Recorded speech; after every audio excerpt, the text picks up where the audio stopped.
Good morning, student. In previous video, we should discuss about the resistance, resistivity, then the electric circuit, conductor, insulator.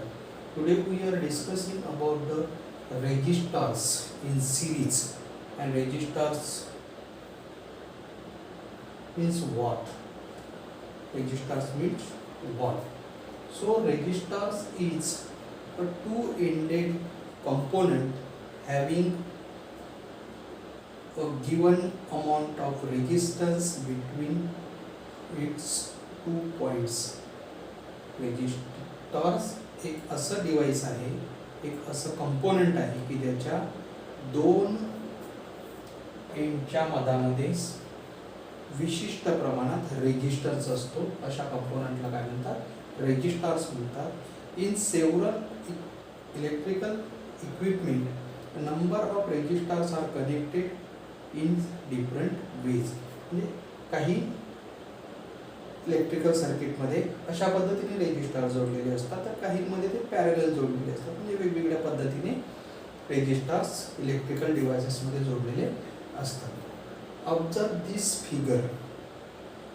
You can see that in this figure or in this electrical circuit, the end of 3 resistors are connected in such a way that it follows one after the other in a single line. यामध्ये 3 resistor अशा पद्धतीने जोडलेले आहेत की ते एकामागे एक एकाच लाईन मध्ये आलेले आहेत. and such arrangement is known as or such arrangement of resistors are said to be connected in series. आणि अशी जी रेजिस्टरची अरेंजमेंट आहे याला काय म्हणतात?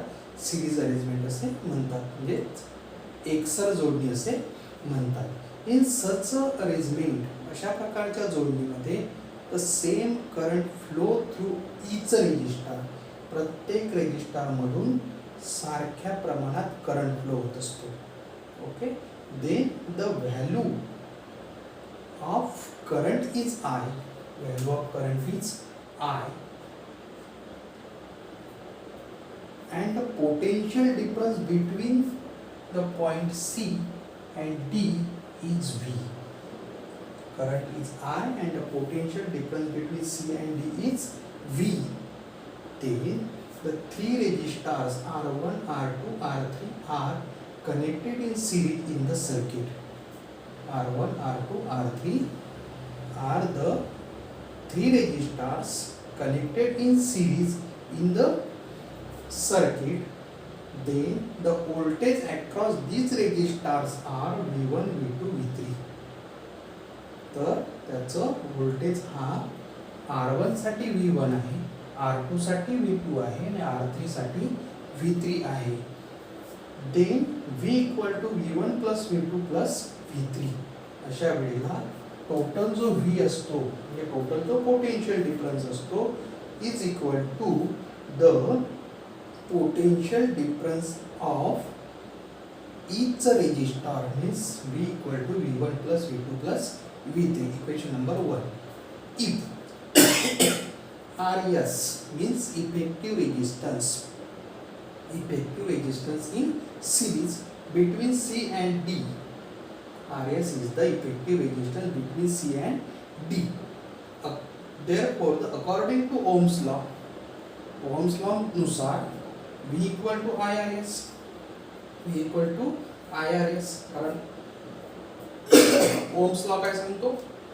V equal to IR. V equal to IR. मग आपण याला V equal to IRS, V1 equal to IR1, V2 equal to IR2 आणि V3 equal to IR3 according to Ohm's law लिहू शकतो. Put these all the values or substituting these all the values in equation number 1. या सर्व value आता equation number 1 मध्ये ठेवा. V च्या ठिकाणी आपण काय लिहिणार आहोत? IRS. V1 च्या ठिकाणी IR1, V2 च्या ठिकाणी IR2 आणि V3 च्या ठिकाणी IR3. म्हणजे इक्वेशन कसं झालं आता? IRS equal to IR1 plus IR2 plus IR3. IRS equal to, you can keep the I common in bracket R1 plus R2 plus R3. So Rs equal to, these are, you know that, so Rs equal to R1 plus R2 plus R3. This is the effective resistance in series. Effective resistance in series. If n number of resistors are connected, या series मध्ये फक्त 3च resistors आहेत, पण समजा एखाद्या series मध्ये n number of resistors जर कनेक्टेड असतील तर त्याचं इक्वेशन कसं होणार? Rs means effective resistance equal to R1 plus R2 plus R3 plus R4 plus R5 अशा पद्धतीने plus Rn. This is the effective resistance when the number of resistors is n. ओके. यामध्ये ammeter कशासाठी वापरला जाते हे सर्वांना माहिती आहे. Ammeter is used to measure the current. V is used to measure the potential difference between the two ends of the resistors. Okay. Then if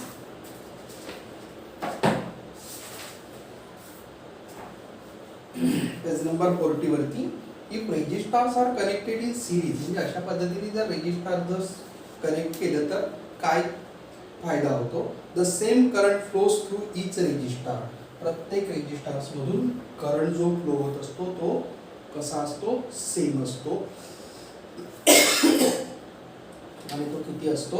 I असतो. Okay. The effective resistance of the resistor is equal to the sum of their individual resistances. म्हणजेच R1 R2 plus R3. म्हणजे जेवढे resistors लावलेले असतील त्या प्रत्येक रेजिस्टरच्या रेजिस्टन्सची बेरीज म्हणजे पूर्ण रेजिस्टन्स असतो.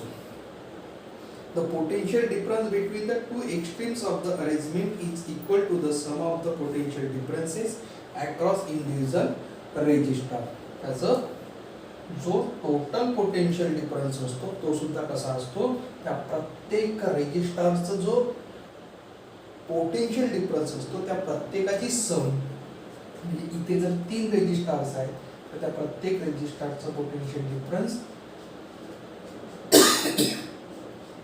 त्याची बेरीज म्हणजे त्या पूर्ण सिरीज मध्ये रेजिस्टरचा काय असतो? पोटेन्शियल डिफरन्स असतो. The effective resistance is larger than each of the individual resistances. म्हणजे याची जी व्हॅल्यू आहे कशाची? इफेक्टिव्ह रेजिस्टन्सची. For example Rs equal to R1 plus R2 plus R3 आहे. तर याची जी व्हॅल्यू आहे ती या प्रत्येकापेक्षा कशी असेल? वेगळी असेल किंवा त्या प्रत्येकापेक्षा कशी असेल? मोठी असेल. फॉर एक्झाम्पल की याचं रेजिस्टन्स 2 ओहम आहे, ठीक आहे, याचं रेजिस्टन्स 3 ओहम आहे आणि याचं रेजिस्टन्स समजा 2 ओहम आहे, ठीक आहे. तर या प्रत्येकाची जर बेरीज केली तर 2 + 3 + 4 ती झाले 7 ओहम. म्हणजे Rs ची व्हॅल्यू किती झाली? 7 ओहम. 7 ओहम ही याच्यापेक्षा मोठी आहे, यापेक्षा पण मोठी आहे, यापेक्षा पण मोठी आहे. म्हणून काय म्हटलेलं आहे की the effective resistance is larger than each of the individual resistances. This arrangement is used to increase the resistance in a circuit. ही अरेंजमेंट कुठं वापरली जाते? जेव्हा एखाद्या इलेक्ट्रिक सर्किटमधील रेजिस्टन्स पॉवर वाढवायचं असेल तर रेजिस्टर्स सिरीजमध्ये जोडले जातात. डू यू नो मध्ये बघा, when registers are connected in series they are connected one after another. म्हणजे जेव्हा रेजिस्टर्स अशा पद्धतीने सिरीज मध्ये जोडले जातात तेव्हा ते एकानंतर एक जोडले जातात. if any one of them does not function the circuit breaks and there is no flow of electricity. त्यापैकी एक जरी म्हणजे फंक्शन लेस झाला तर त्याचं सर्किट ब्रेक होतो आणि समोर इलेक्ट्रिसिटी किंवा करंट फ्लो होत नाही. if two bulbs are connected in series they will both give less light than if they had been connected individually. सर्वांना माहिती आहे की दिवाळीला आपण जी सिरीज लावत असतो त्या सिरीजमध्ये एक बल्ब जरी बंद झाला तरी समोरचे बल्ब लागत नाही, कारण त्याचं जी अरेंजमेंट असते ती सिरीज अरेंजमेंट असते. Okay, if 3 bulbs are connected in series their light output will decrease further. म्हणजे काय, तर सिरीजमध्ये बल्बची संख्या जेवढी वाढवत गेलं तसं त्याचा जो इलेक्ट्रिक जो लाईट असतो तो डिक्रीज होत जातो, म्हणजे त्याचा जो प्रकाश आहे तो कमी कमी होत जातो. त्याचं कारण काय, थिंक अबाउट इट आणि याचं उत्तर देण्याचा प्रयत्न करा, शोधण्याचा प्रयत्न करा. ओके.